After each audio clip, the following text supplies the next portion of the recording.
কেন খ্রিস্টানরা বাংলাদেশে ওদের ধর্মের প্রচার করতে পারবে না? কারণ ওদের অপরাধ একটা না দুইটা না, ওদের অপরাধ তিনটা। এক নম্বর অপরাধ, যেই নবী ঈসার ধর্মের প্রচার ওরা বাংলাদেশে করছে, ওই নবী ঈসাকে আল্লাহ তাআলা মুসলমানদের নবুয়ত দিয়া পাঠান নাই।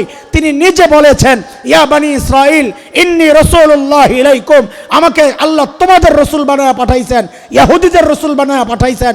কাজী খ্রিস্টান ধর্মের প্রচার যদি করতে হয়, যায়া ইহুদিদের কাছে করো, মুসলমানদের কাছে কেন করছো? এক নম্বর অপরাধ। দুই নম্বর অপরাধ, যেই নবী ঈসার ধর্মের প্রচার ওরা বাংলাদেশে করছে, ওই নবী ঈসাকে আল্লাহ এই অঞ্চলের নবুয়ত দিয়া পাঠান নাই।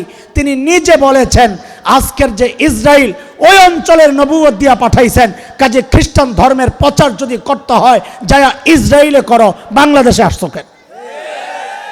তিন নম্বর অপরাধ, যেই নবী ঈসার ধর্মের প্রচার ওরা বাংলাদেশে করছে, ওই নবীর নবুয়তের টার্ম শেষ হয়ে গেছে 1450 বছর আগে।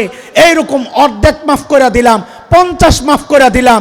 এই 1450 বছর আগের নবীর নবুয়ত যারা বাংলাদেশে প্রচার করছে, 50টা মাফ করে দিয়া ওদের প্রত্যেকটারে ধইরা একটা একটা করে 1400 পিড়ে দেওয়া দরকার।